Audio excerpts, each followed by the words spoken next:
Welcome to Viseland. Thanks for tuning in. Got another great episode this week. Mikey, what are we going to be talking about?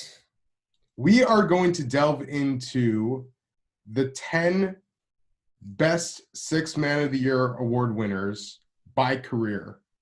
So we have this huge list of Six Man of the Year award winners from all time, and we're just going to go with who the best were in if you were to do an NBA all-time ranking. A lot of great players to choose from, a number who were all-stars, some whose best work came off the bench, others who had these eventual huge roles as starters or in the past had bigger roles. So, yeah, we're just going to go into some of the best guys who have won the most valuable bench player award during an NBA season. Yeah, and Six Man, it's one of those really interesting awards because, it runs the gamut on some guys, like earlier in their career on their way up. Guys kind of, fit that role and that becomes who they are. And then some guys on the way down, they take that different role with the team. They were, the guy, and then now they're just kind of filling that. So who do we have at number 10? Yeah. Well, this at number 10, there was a player who was a starter in the past in his career and just seemed to really fit well eventually in the Six Man of the Year award contention. He won the award in 2010-11, and that is when he was playing off the bench for the Los Angeles Lakers. And it is Lamar Odom. That's a good, example of that six man. Cause he was someone who was like super versatile, could kind of handle the ball a little bit, on that second unit. Yeah. We already talked about Lamar in our best players never make an all-star game. Based on talent, I feel he should probably be higher on the list. And it just seems like career-wise, he didn't necessarily, reach the peak that people felt he was destined to get to because of all of the things that he could do. He was, definitely had an ability to score. He was a great offensive rebounder, really good passer, and his handle for a guy who was over 6'10". Yeah, like for his size, was like had a huge wingspan, and you could argue he was like the third or fourth guy on those Lakers championship teams. The year he won Six Man of the Year was actually the year after the Lakers had won 2 championships in a row, and he was just they had Andrew Bynum, they had Pau Gasol, and Lamar Odom just came off the bench because he was best kind of playing that power forward role at that time.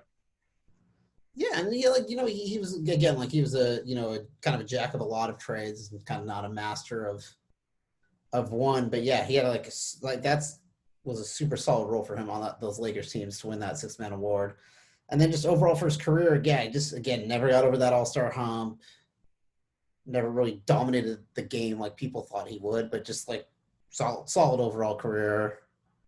Can't take anything away from him. And again, like you look back on those Laker teams, and that was a pretty deep team. I mean, only 2 championships, but a pretty good thing. And then of course, like once he got was going to be part of that Chris Paul trade, that kind of went awry, and then he got his career just kind of it escalated quickly from there too. Like it went downhill pretty quickly after that.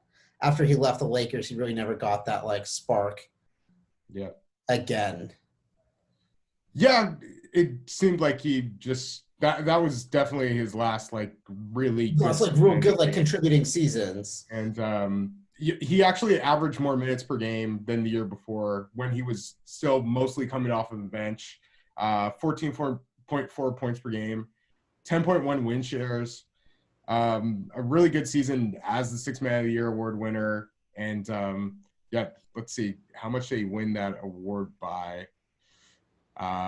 Thinking at that time, I mean, there's always some guys out there, but yeah, so he won the Six Man of the Year award pretty handily. The next closest guy was Jason Terry, and the Mavericks would go on to win a championship that year, season.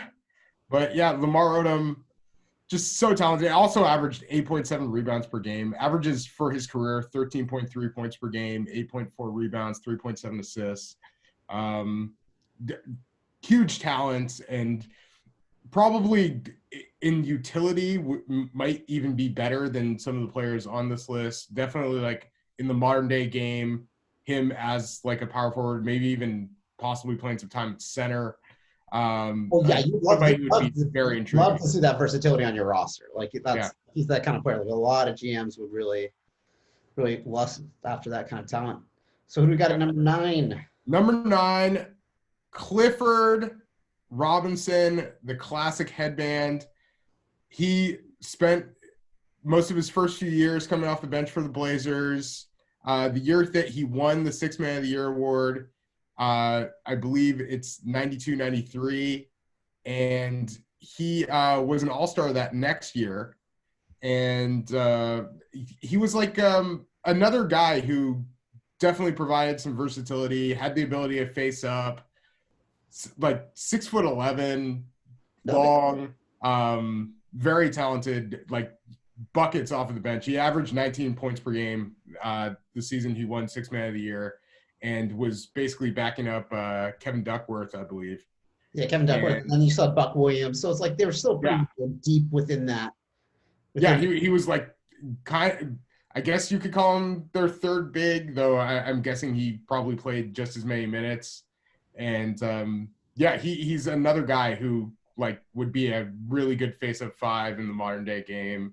Oh, totally. And again, like, makes an all-star game that next year. I think you'll see a trend where a number of these players will make all-star games on our list. And and then like after that, for a good few years, starts a number of games for like really solid Blazers teams. Plays some good years on Phoenix as well. And being longevity. I mean, he was in the league for quite a while too. Like he got to that point where he was one of the, it's funny. You look at him with the Blazers. He was one of the youngest players in the league, and then towards the end in New Jersey, he's like one of the oldest guys in the league. Yeah, and he really long career. Like he plays 1,380 NBA games. Yeah. Averages 14.2 points per game, 4.6 rebounds, 2.2 assists. Yeah, I think that longevity is the reason that he gets this ranking here. And like almost finishes his career with 20,000 points, and was just had a number of years where he was a really solid big man.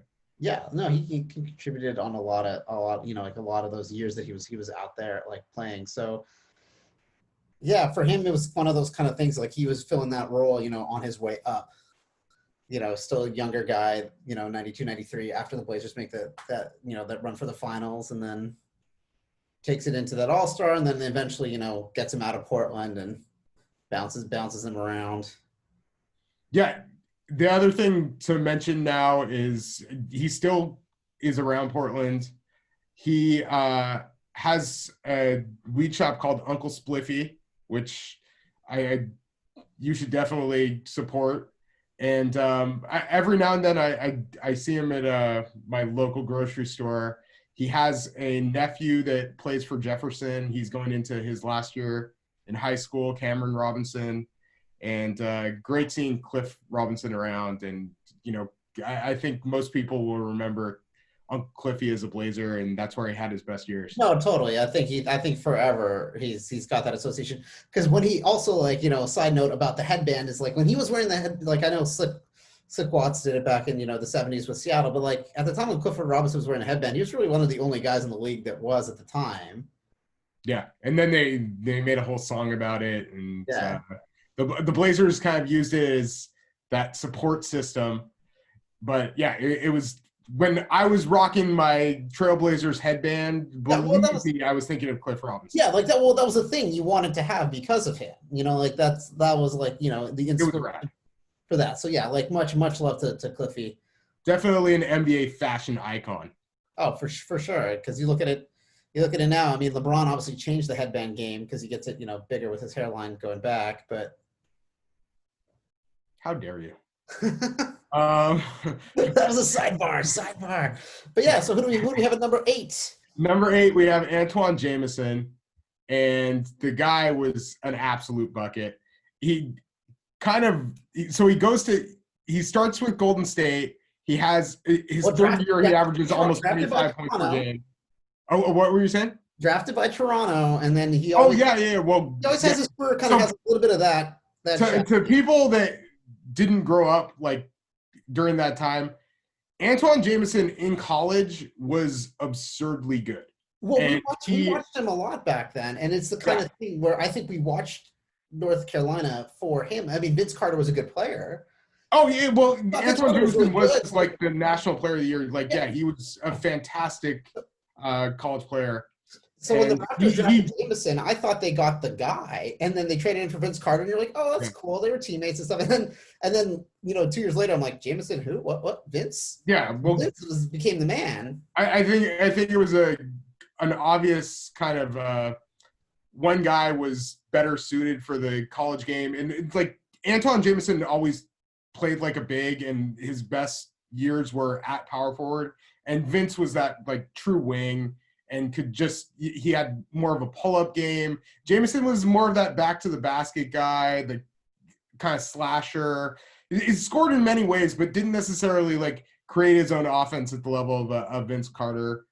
Didn't necessarily have the same shooting ability and shooting versatility that Vince Carter had. And, of course, athleticism, another factor in Vince's favor. But Jameson got off the ground really quick. I remember he had one game against Duke where I think he scored like 33 points, but he only touched the ball for like less than a minute. Like he would get really quick buckets. He was great at running the floor. And then his transition to college was a lot quicker than Vince Carter's as well. Yeah. I know after Vince Carter's first year, he was just sort of disappointed with how it all played out. And Jameson immediately hit the college game like, a rocket. And had like tremendous final 2 seasons at North Carolina. It's kind of a wonder that he and Vince even stayed in North Carolina for the 3 years that they did. And in the NBA, he had some really like noteworthy years. The year he won 6th Man of the Year was for Dallas. They finish with 52 wins. They lose in the first round. But Jameson scores 14.8 points off the bench, then goes to Washington and has a number of good years in Washington, has 2 all-star seasons. The noteworthy thing, so he starts with Golden State, and they don't win a lot of games. They actually lose a ton. Yeah, they're pretty. But he has in a sore place.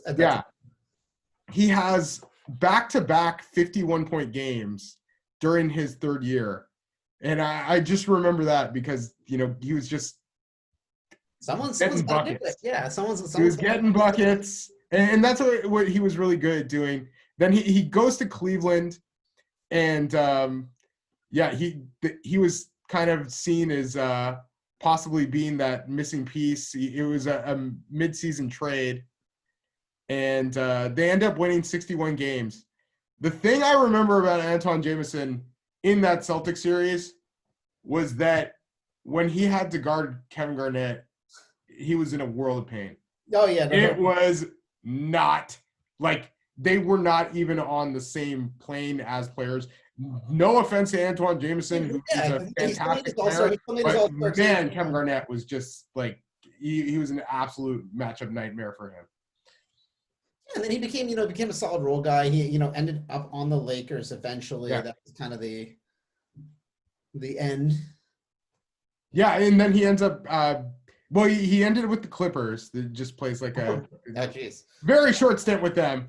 Yeah. He was a scout for the Lakers, and then he became the Washington's player personnel director. Okay, so he's still so he's back with the Wizards where he had his I think his best years in the NBA. Yeah, I'm most associated. I would say third year in Golden State, like statistically, really stands out. But yeah, he Washington actually like had some really good teams with Antoine Jameson, and just a solid roster. Finishing, did they ever get past? I feel like they must have.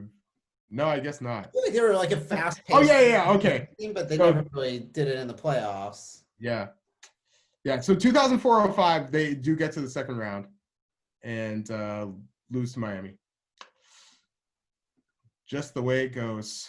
Way, you know. Yeah, he Shaq, really solid right. career for Anton Jameson.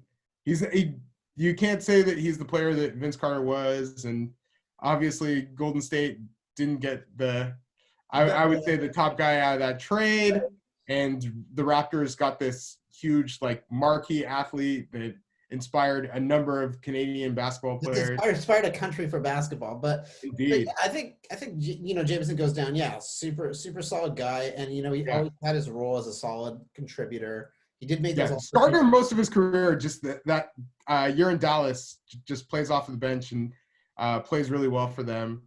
It's hard to think of he and Dirk. You kind of gotta like. Yeah. You gotta. Well, also his first year playing on like that winning team, and then that next year goes to Washington and is an all-star. Yeah. And he over 20,000 points for his career. What can you say? Solid NBA career. Yeah. Hey.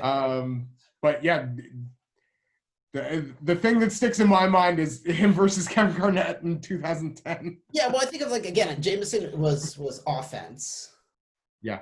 Oh, for sure. More than that, rebounding and but not the greatest defender. And he just at the time probably like a little strange positionally. Like everybody knew he was a 4, but yeah, it was he had a really unorthodox style, and I think probably like a little bit more post up than would typically be around today. Yeah. And I think he could easily have refined his game, and I don't know. Either way, he was just a bucket, and if you had him as your third big guy, you were definitely happy. Yeah, and that's why Dallas at that time in a good place with it.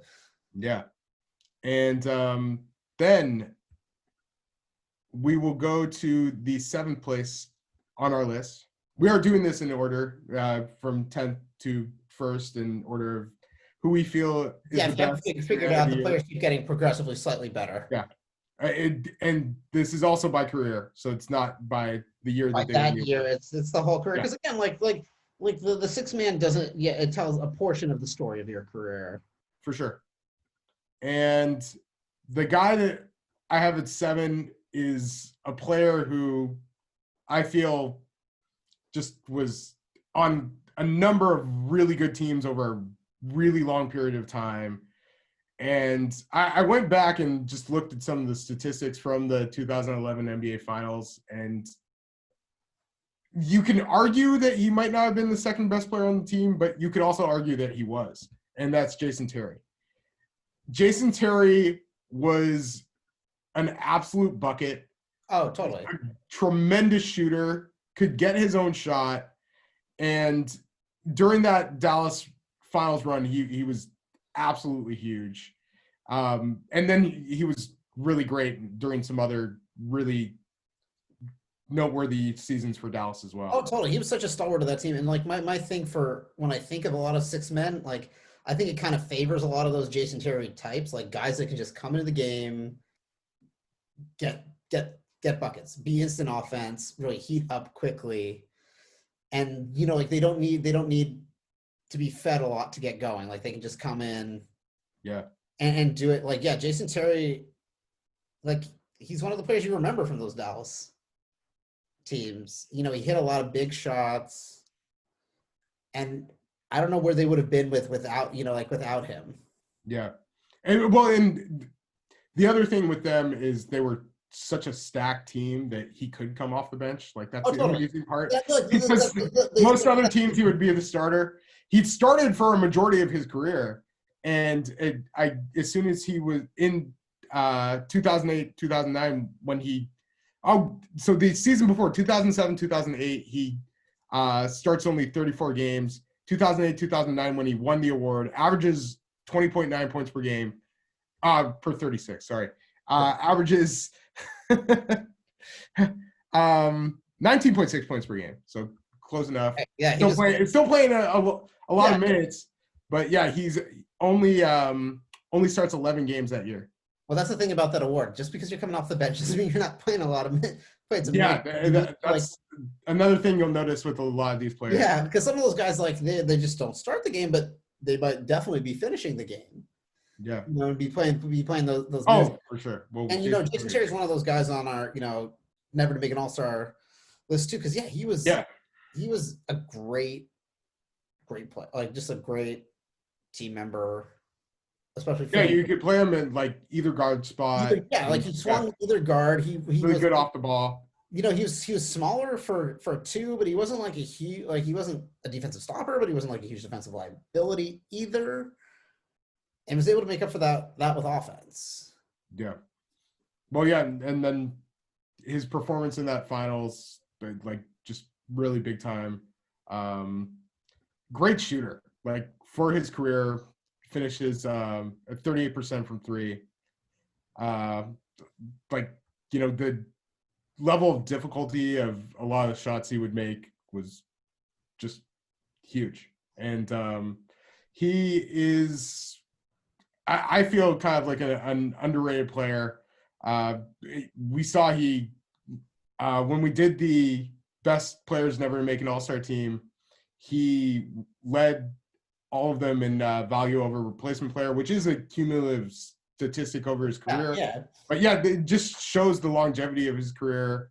And being the second best player on an NBA Finals team, even with that team being as balanced as Dallas was, and having the superstar that Dirk Nowitzki was, who was clearly the best player on the team, Jason Terry still, like, that's quite an accomplishment. And I feel that's what puts him above some of these other players on the list who were all-stars. And then I'll say the coolest factoid about Jason Terry is that he used to, through Arizona, he went to the University of Arizona, and through that community, there's a bunch of players on a bunch of different NBA teams. So what he was able to do was get shorts of every different NBA team, and he would actually sleep in his opposing team's short the night before.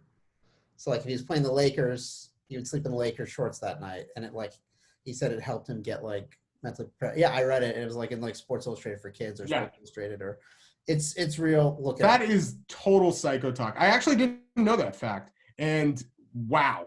It's like, that means I don't know if that should raise him up the list or lower him on the list. It means he travels with like multiple pairs of shorts at a time of opposing NBA teams. He's also very prepared if he does get traded in those cases, because again, he's already got some gear. But yeah, that's a trade tool. And like shout out to Jet. But wow, he tried on Boston. He was there on Boston too, and he was like a little older. It puts the lotion on its skin. It's pretty crazy. Oh God, I can feel what it's like to be a different person. But it's like when you learn that thing about somebody, you never forget it. It's that kind of fact. So I hope everyone. That is that kind of fact. If you ever meet him, please bring this to his attention and discuss. Wow, man. Okay. No, it's not even that crazy. I sleep in different NBA team shorts too, thinking that they're going to draft me, sign me up the next day. But whatever it takes. I too, like Jason Terry, sleep in different NBA team shorts, hoping for their downfall. That's ultimately what it was doing. Yeah, no, it was like a voodoo kind of yeah, thing. Sure enough. All right. Well, good fact, JB. Yeah. I'm very impressed by that. They've been around for I'd never heard. Now let's move on to number 5. Or 6, sorry. 6, yeah. Can't even count. Number 6. This guy has won 3 Six Man of the Year awards. It seems like every year this guy is up for or in the conversation for the award, at least the last little while. And he is somebody who I think when you're talking about role players and you're talking about like these bench guys for draft prospects, everybody is like trying to find the next one of him. They love his instant offense. And then when you look at like his scoring per minute, his ability to get shots and then make all of these difficult shots. It's Lou Williams. Yeah.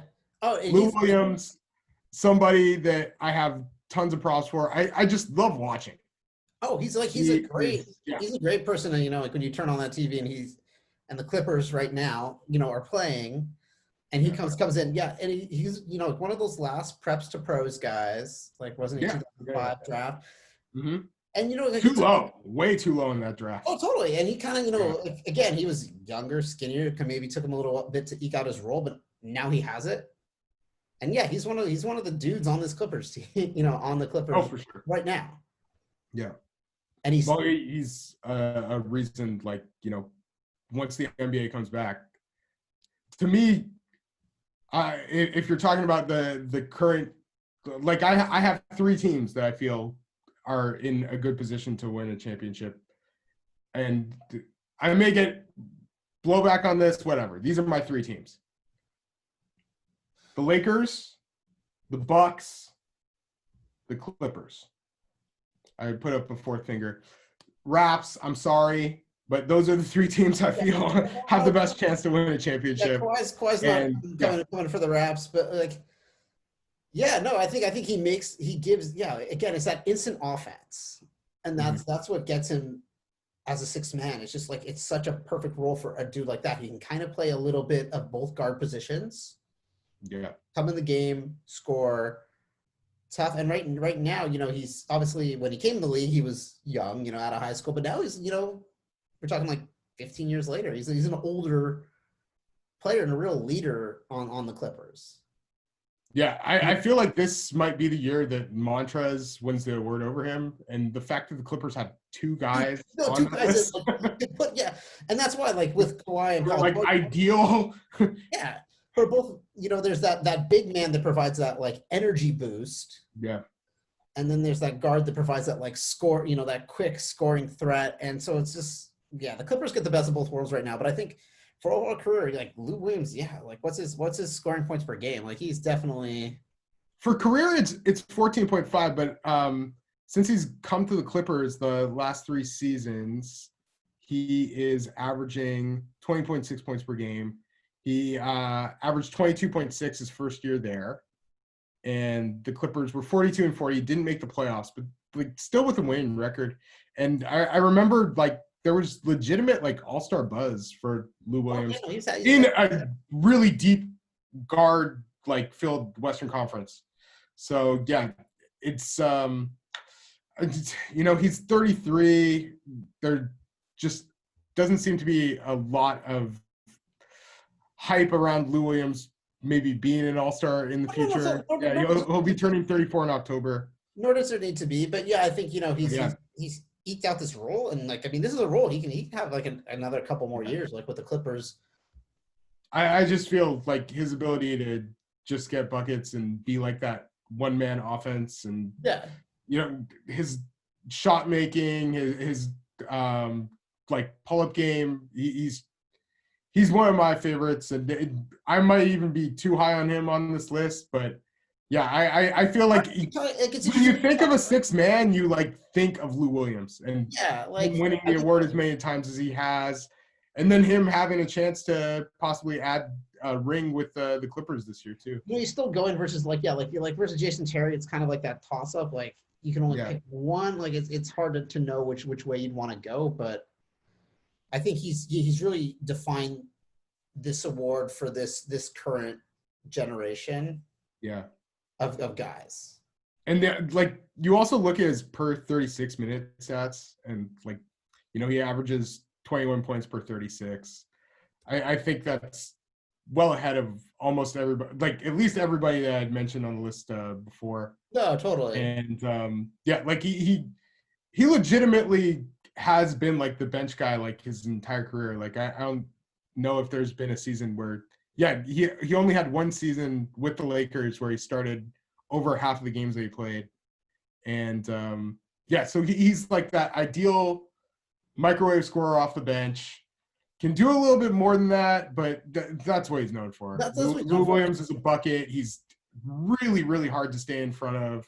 And he's been great for the Clippers ever since he's gotten there. Yeah, and you think like Paul George or Kawhi getting like foul trouble, Yeah. or even during the regular season with load man, it was like that guy gets to step in, score a lot.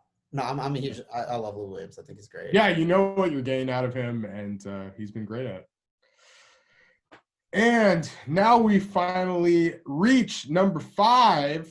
After a lot of ado. We're probably like, this is, well, the next guy, we're really getting into like a new tier of players. But I think this guy might, if you're going by tiers, might be in a separate tier than the other players.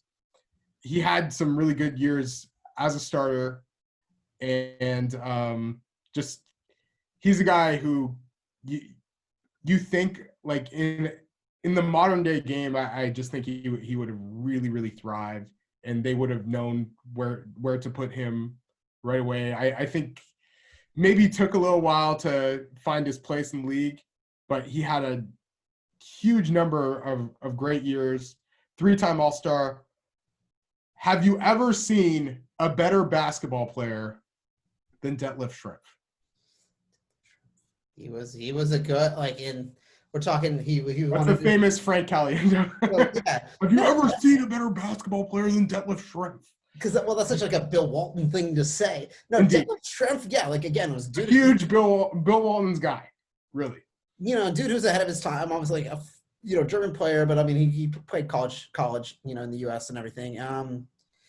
Those Seattle teams Shall remain nameless. Yeah, that school gets no respect. He went to UW. He went to Washington. Yeah, and Seattle. Those were good Seattle teams that he was playing on too. Oh yeah. When he was with the Sonics, they were ridiculous. Yeah, and that's like earlier in his career, and he went on. He had some contributing seasons on Indiana. He ended up with the Blazers. How many? Yeah. He made the All-Star team. I know that 3 times. 3 times, yes. Yeah. 91-92 is when he won 6th Man of the Year. So kind of in the earlier days, like so Peyton was in the league. Yeah. Kemp. The guy who finished second that year, another European player, Šarūnas Marčiulionis. Oh wow. Lithuania. But he didn't win the award. He doesn't get to get on this list. What were you saying? He didn't win the award ever, so he doesn't get to get on this list. Yeah. Just Marciulionis. Yeah, Delshaw's one of those guys too. It's like again, you can only imagine what he'd be like today, today's game. Because he was kind of a versatile 4, stretch out, shoot a little bit. Yeah. On that 64-18 Seattle Supersonic team, he is their third leading scorer behind Kemp and Peyton. And just analytics loved the fact that he could go in stroke, and he was 6'10". He was a great passer.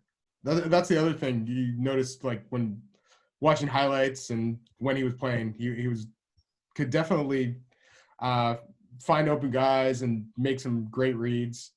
And the shooting was what made him an absolute terror. Totally. A lot of post up because of the style of play, but was able to take advantage of that, being 6'10".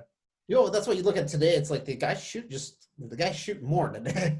So give him that opportunity to spread the court like that and do. Like averages 0.4 3-pointer made 3-pointers per game for his career. Yeah, shooting 38%.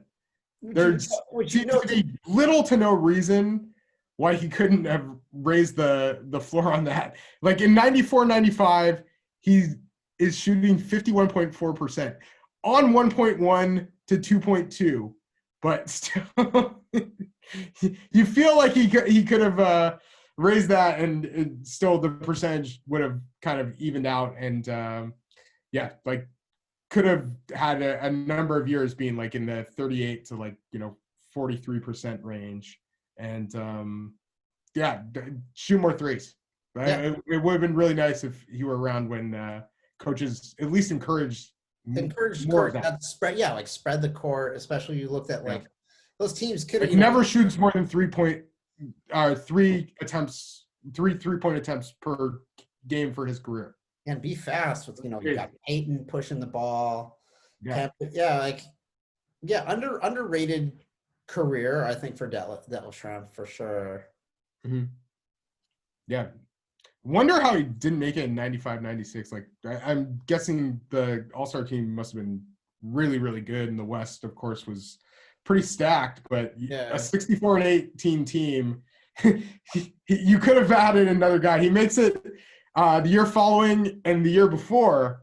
Doesn't make it during 95, 96 when they have their best season, at least in terms of record and making it to the NBA Finals. Yeah, and they only had that one finals shot there. It's like they lose to, Utah makes it the next years, and then after that, the Lakers, San Antonio, then the Lakers kind of come into ascension. It was a short-lived run for the Sonics there. Are you saying that they missed their chance to blow? Because that opportunity only came once in their lifetime. Because it did. Yeah. And now they don't even have a team anymore. So, dude, low blow. I know. Plus hometown hero, UW guy playing for Seattle. Yeah, he's a Seattle guy. But no, yeah, underrated career. Who do we got at number 4? Now we're kicking it up a notch.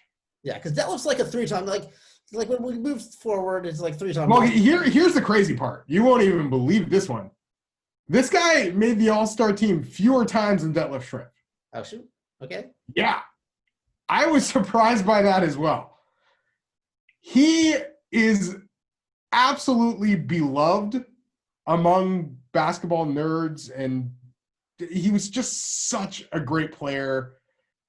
On the list of the top 74 players of all time by ESPN, he was at 59. You could, I think, argue for him to be higher. When you're looking at the outside crop of shooting guards, and like, let's say he were on a different team where they maybe needed him to play more minutes and needed him to get more shots, like, you just kind of wonder, but it was an all you do is win kind of thing, because he had a tremendous winning career. And the player I'm talking about is Manu Ginobili, who is an absolute Hall of Famer. I couldn't believe he only made the All-Star game 2 times. The year that he won Sixth Man of the Year, like, I believe he had the most win shares. Yeah, he had 11.1 win shares. Win shares per 48 minutes, most ever by a Sixth Man of the Year award winner, and averaged 19.5 points per game. Was playing 31.1 minutes per game. So that was the thing. Like, they would always have that really solid wing guy to play like some minutes, but Manu was the one finishing the game, and he was basically a starter. But for almost his entire career, came off of the bench. 4 championship rings, just so damn good. Makes the All-NBA third team a couple times. The king of the Euro step. Oh my! Had so many ways to get shots. A really good defender as well. Could kill a bat with his hands.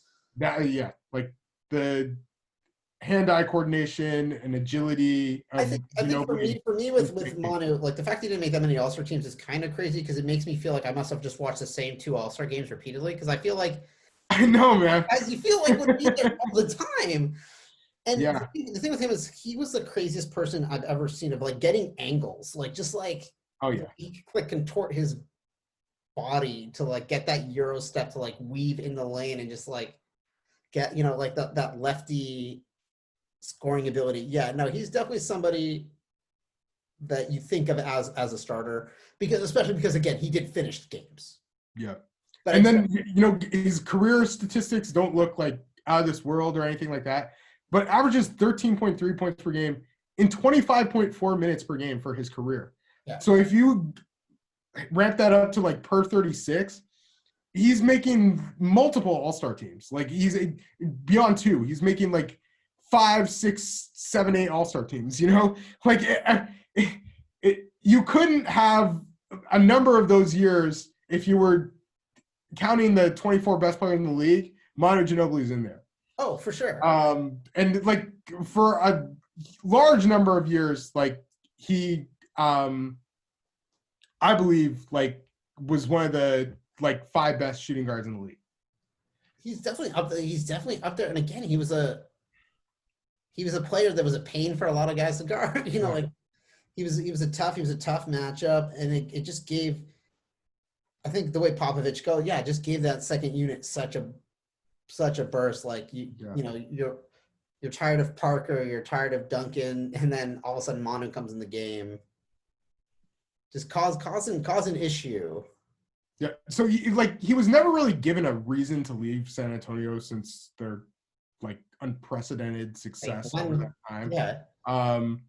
But one has to wonder if he were given that chance. Like, I wouldn't say he'd be James Harden, but like he would be something like that. Like to me, like it seems like he could be a guy that you possibly could have putting up like ridiculous numbers on a team, maybe like losing in the first or second round, but I'm not sure you could build a team around him. But he would put up like just absurd numbers if given that chance. Oh no, you would let him played more minutes, but probably playing him the way that the Spurs did was what extended his career.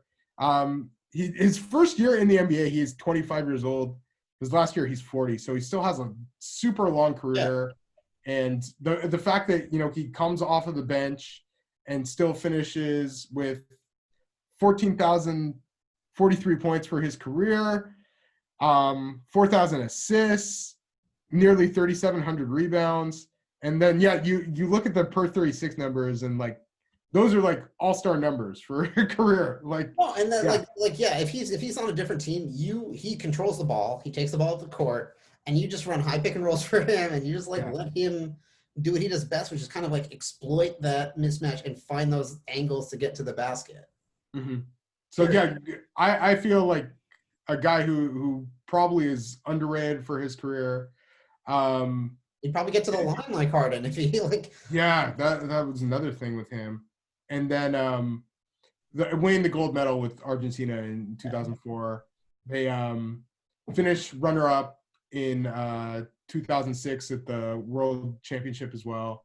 I think amazing international career. Had a tremendous European career also before he came to the NBA. I think style-wise, like kind of crazy that he was like a draft and stash guy, the second to last pick in his draft, and ends up being the best player in that draft. Hey, they know the Spurs know what they're doing. You know what they're doing with that, and that's why like it paid off. Because I remember too when he first came to the league, you're like, oh, that guy they drafted 57th. Yeah, they knew what they were doing, and like I had always heard that he wanted to go undrafted just so he had his choice and could possibly sign a more lucrative deal right off the bat. But if you don't get to have a choice, I think San Antonio. San Antonio during that era would be number 2. Yeah. Gosh, when you think of those Spurs during like Timmy's time, of course David Robinson there in the beginning. David Robinson was there at the beginning of the first couple of years, yeah. But then they get Tony Parker. I believe was the last pick of the first round.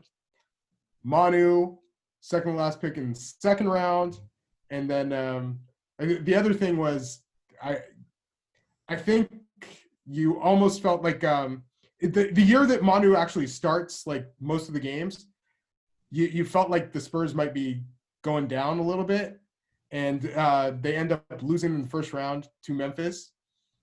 That next year, they trade George Hill for the 15th pick, Kawhi Leonard. they get a whole new resurgence after bringing in Kawhi Leonard. They have Danny Green. They move Ginobili kind of back to more of that bench role, and they end up winning another ring. No, they were great teams, and like Manu's one of the most fun guys to watch. Frustrating if you don't like him, but if you like him, it's a lot of fun. So, number 3. It's hard to career with him it's all over the place because he had such a short peak, but the peak was super impressive. And just when he was on the floor, he was absolutely tremendous. We've talked about him a number of times. Controversial name on the huge Detlef Schrempf fan, as we mentioned earlier. Bill Walton. And yeah, he won it. He won it. You know, he won Sixth Man of the Year Yeah, with the '86 Celtics, like one of the most ridiculous teams ever. yeah. So like ranking Bill Walton from a career perspective, always tough. He wins a championship, and then that next year he's MVP. And there are a lot of years in between And then he's where kind of like out of before the. he even comes back to Yeah, win well, he six goes to the man of the year. Clippers. He's kind of out of the league for like a good number of years. Yeah. Just like completely out of the league, you know, due to just like injury history for him is just terrible. And then he ends up on these Celtics teams that are just like the most ridiculous front courts ever. You got like Parrish, McHale, Bird, him, you know, Bill Walton comes off the bench there, you know, fills that Oh role. yeah, it's an amazing team. And you like, got the When magic. when he comes to Boston, like that year, the 85-86 season is Larry Bird's like best team. Yeah, it's just like a great, you know, you got DJ. It's like, you know, and in the in the backcourt, it's just so good. And so he gets to play this good role because it's like again, you have Bird, McHale, Parrish. He doesn't need Well, to. it was set where he had all these injuries, and you didn't want him. It was kind of like I'm guessing like a player like maintenance, like that kind of thing. Like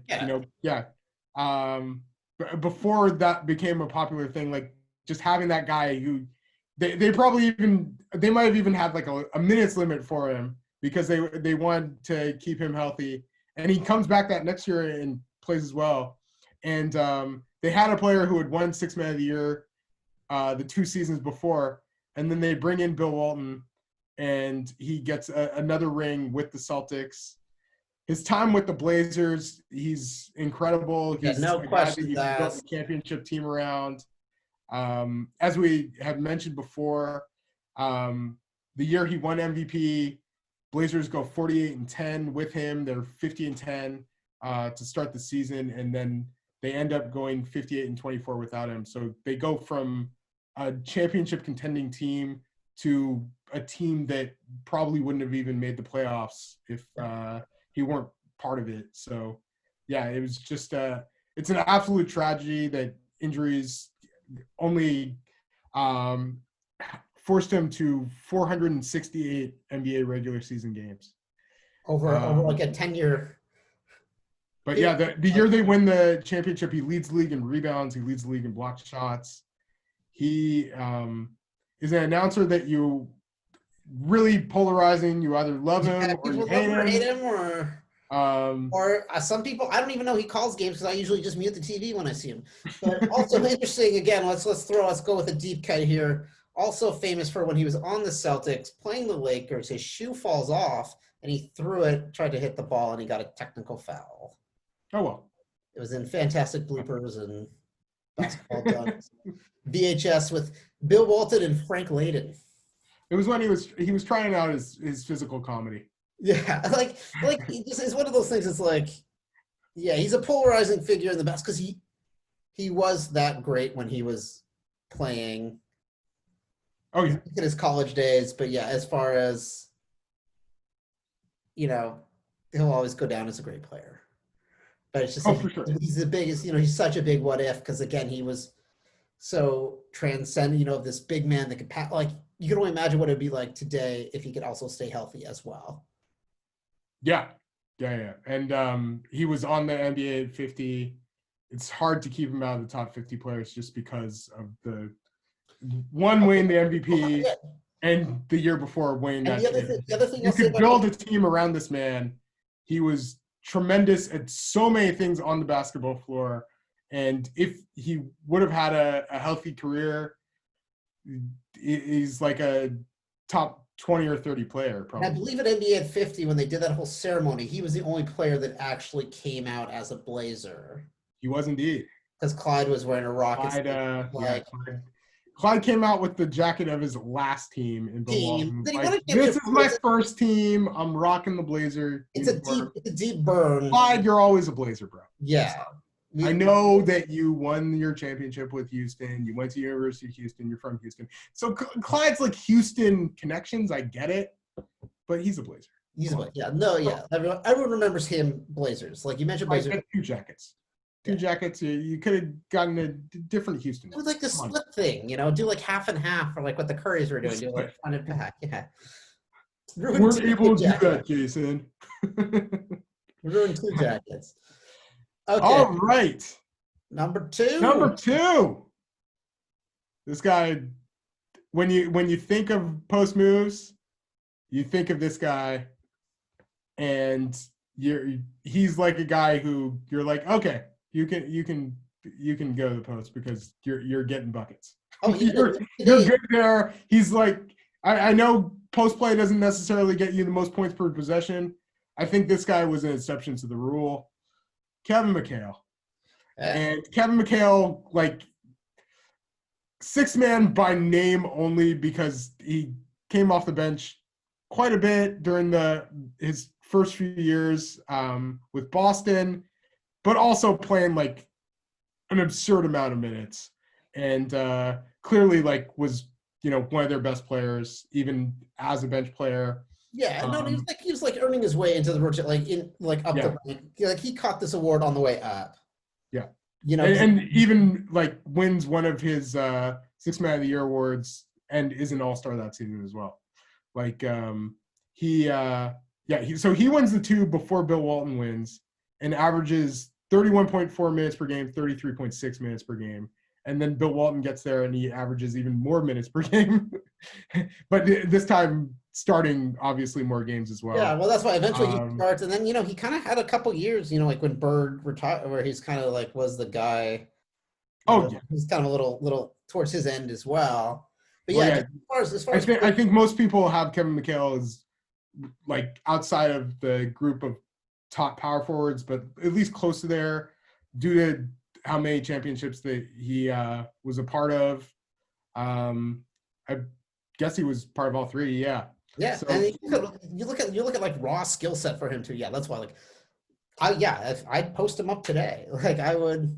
Oh man, for sure. Yeah. If I had a guy that can do those kind of things, like I would try to isolate, dump it down, and let him do what he does down there. But those Celtics teams were super, super deep. Like, yeah, he had a fourth in MVP voting in the 86-87 season.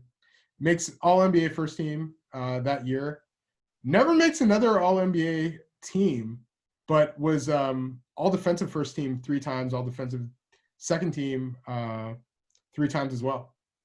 And, yeah, a guy who was great on both ends of the court.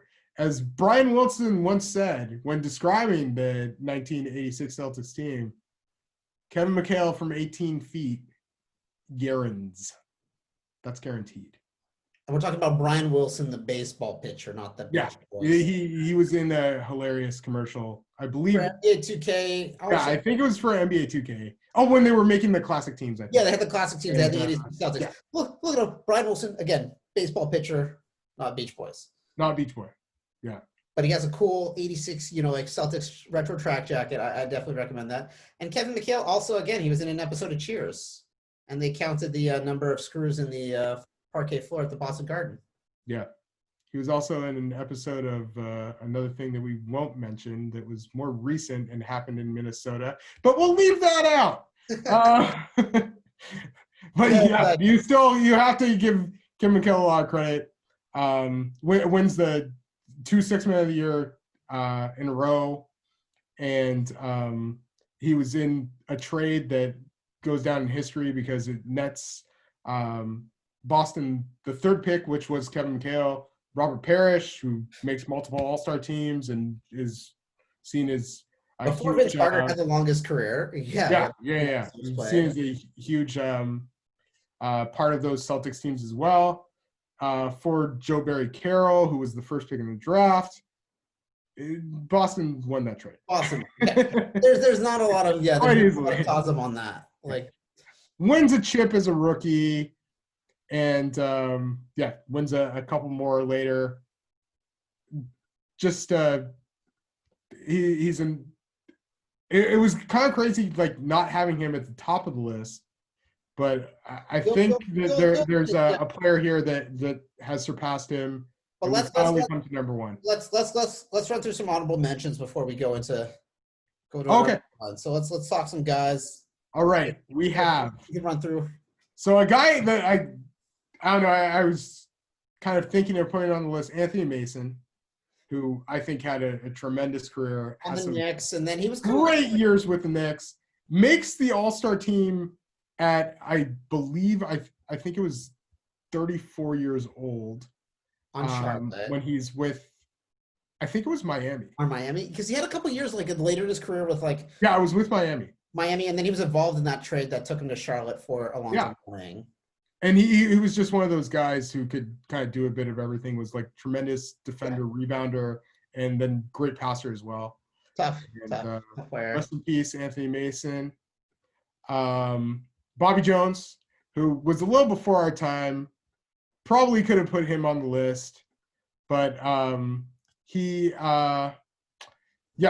just really solid career. Has his best years with Philadelphia. Starts in the NBA with Denver, as he had played for them in the ABA as well. Yeah. Has a few All-Star years with them. Wins a championship ring coming off of the bench. And I think, was that the first year that he won? I don't know.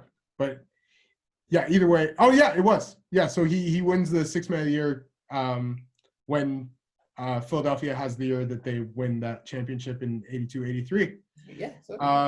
And great career, but yeah, probably a little before our time, and hence my reluctance of putting him on the list. But please argue for Bobby Jones. If you're a huge Bobby Jones fan, let us know in the comments. Jamal Crawford, a guy who it was tough for me to leave him off the list. Won the award, Sixth Man of the Year award 3 times in like very different circumstances. Again, it's instant offense. Another one of those. Yeah. And he's an amazing ridiculous handle and shot. Crazy. Tough shot maker. He's just so much fun. And also just the king of the Seattle Pro-Am scene. You were hoping he'd be on a roster this season, but it's not too late because the season is going to go on forever. But I'm guessing if I were Jamal Crawford, I wouldn't play. So Jamal still averages 8 points per game for Phoenix last year. So yeah, just bucket getter. Another guy who was really tough to leave off the list, Tony Kukoc. The reason I left Tony Kukoc off the list, like obviously he has those 3 championship years with the Bulls. Tremendous off the bench there. That's when he wins his Sixth Man of the Year award. Was also on one of our best players never make an All-Star team list. Yeah. And he I felt like career longevity was one of the reasons I left him off. But another guy who was super versatile at 6'11", could shoot, could handle, could pass.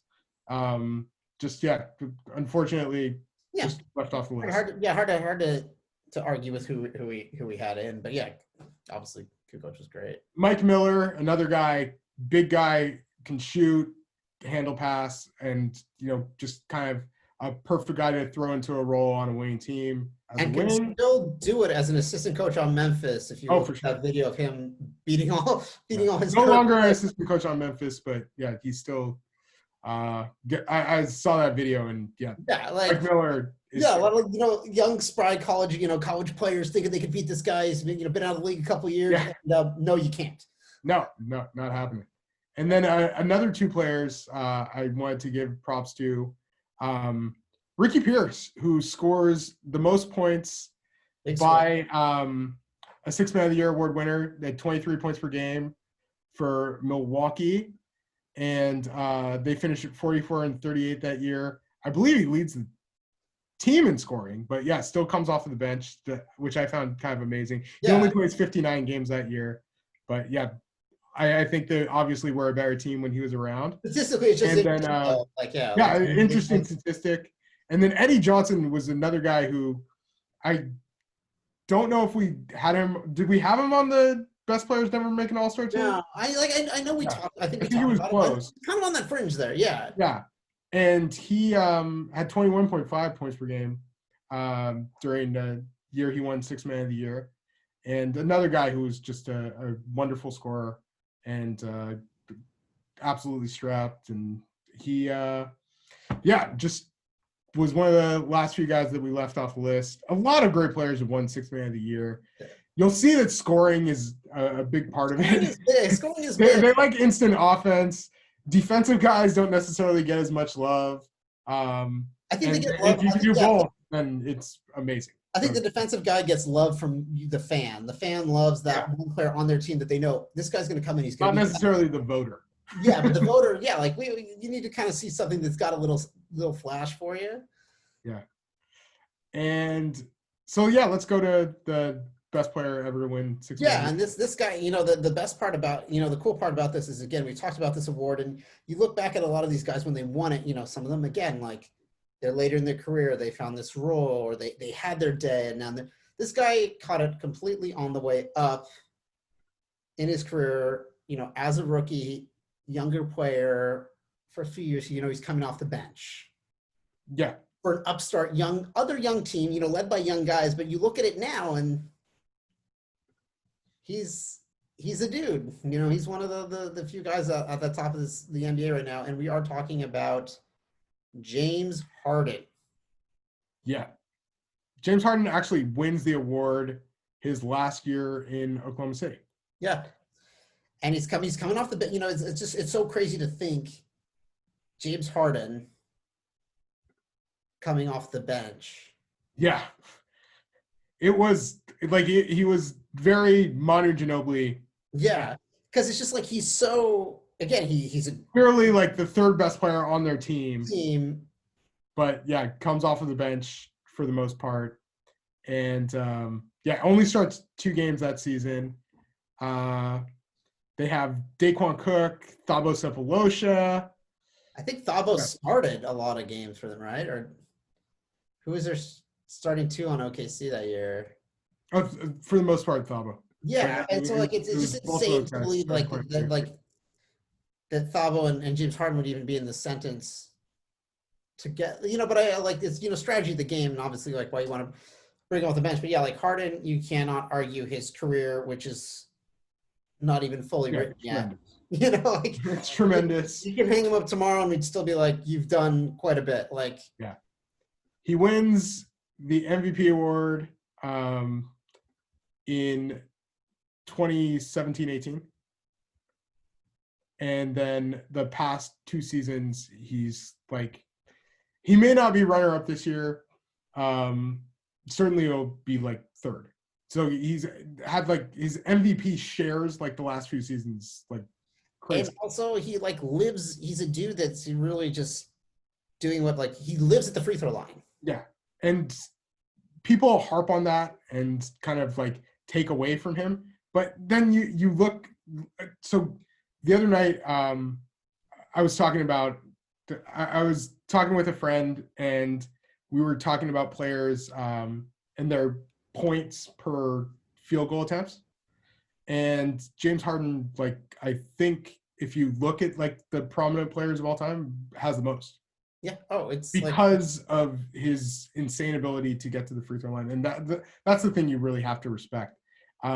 He gets the line so often that he's at the point where like he's made more free throws than like guys have like missed shots. Like it's kind of like well, that's what.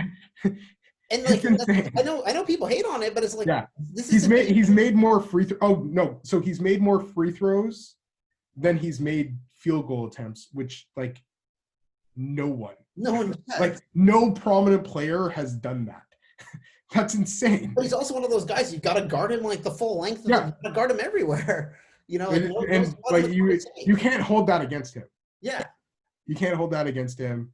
Yeah. So when Daryl Morey says like nobody's really had a scoring run like James Harden, like he has some facts to back that up. No, he has some credit to that, and it's interesting because he's surprisingly more athletic than you think he would be, I guess. His ability to create space and get shots, you have to worry about him from all over the floor. Has become at least like a solid post defender. Also, he's so strong. You can talk about his defensive effort. I was gonna say, you can say like, awareness at times, but talk about this with him, and it's like, even though he's like probably one of the bigger green lights on defense, look up some of those videos on YouTube of him. Yeah. where he just lets people blow by him. But it's like, okay, but if he's going to give up the 2 and then get you 3 the other way. Yeah. And even like, I think the playoffs is like the next step where some people kind of feel he takes a little bit of a downturn once they get to the postseason, but he's been great there And also. he's still at that point in his career too, where it's like he can still rewrite some of that For sure. history up. And I mean, you get like Westbrook being there now. I mean, that's like that could change. Yeah.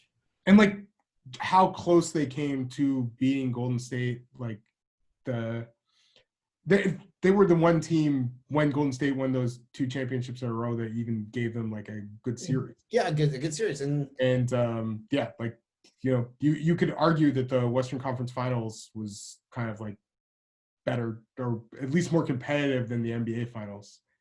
And yeah, so like holding against James Harden not making the finals, like I just don't think that's necessarily taking everything into context. He is a guy who I feel will be higher on the all-time list of players once everything is said and done. yeah, and, for sure. His like run with Houston has been absolutely absurd. And then even when he was playing for Oklahoma City, like, you figure he's playing with 2 guys who eventually win the NBA MVP.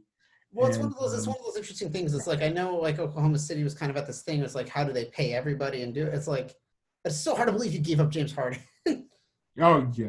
Well, in any capacity. It's the trade that they made for him, like eventually nets them like a few pieces, but yeah, but it's hard. Like, I mean, again, like it's hard. It's not James Harden. Yeah, it's hard to get.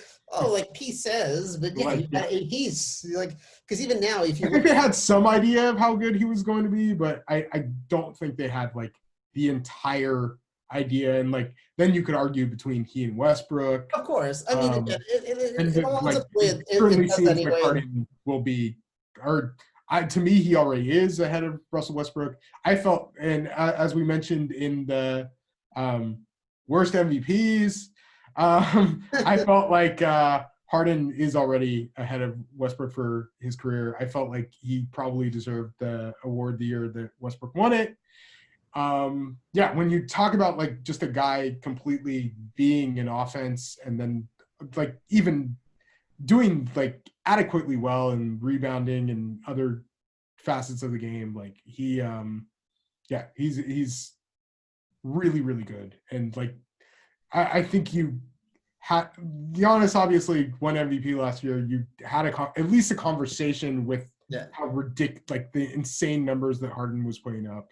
And this year also like just being a huge, huge offensive juggernaut for the Rockets, even with Russell Westbrook. Russell taking more of a role there, but like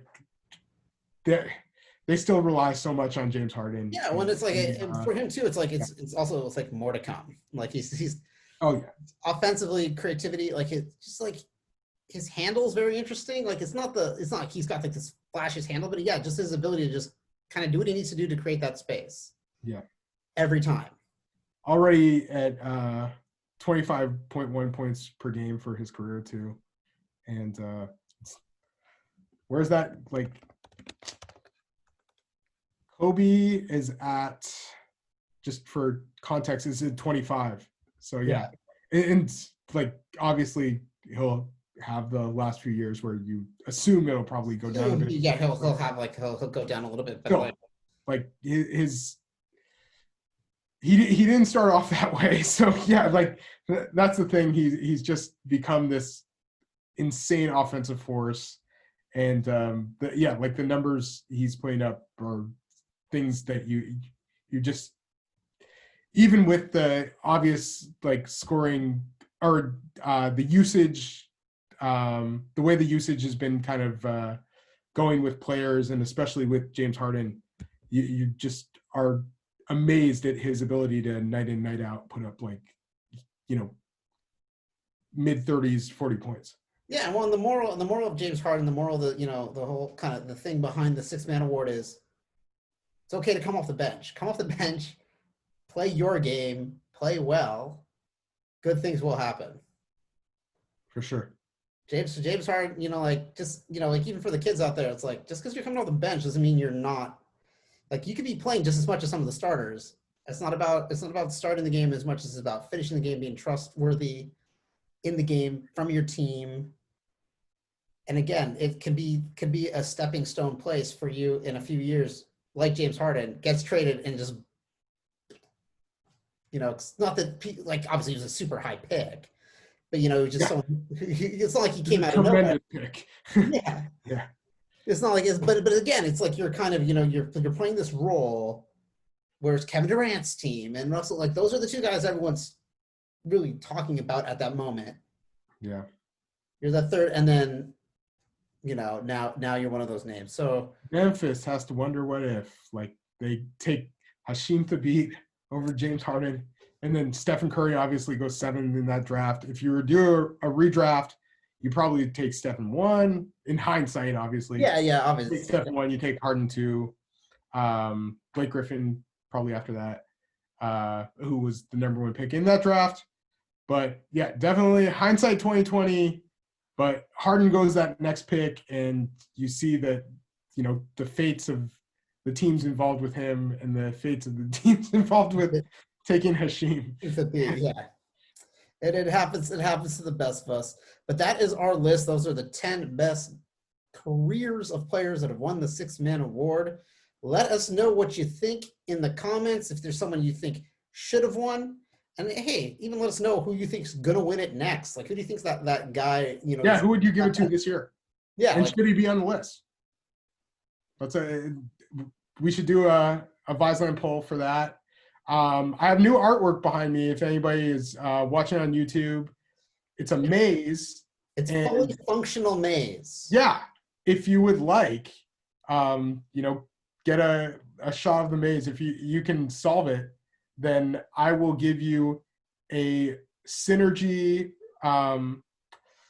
capture of any of your favorite NBA draft prospects.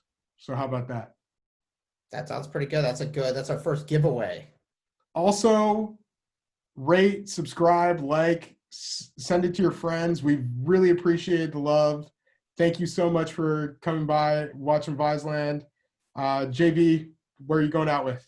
I'm going out with, again, the same thing. Just rate, subscribe, like. You can follow us on Twitter at Viseland, and you can email us any questions, suggestions, comments, concerns, viselandpod@gmail.com. And we will catch you guys next week. Have a good one.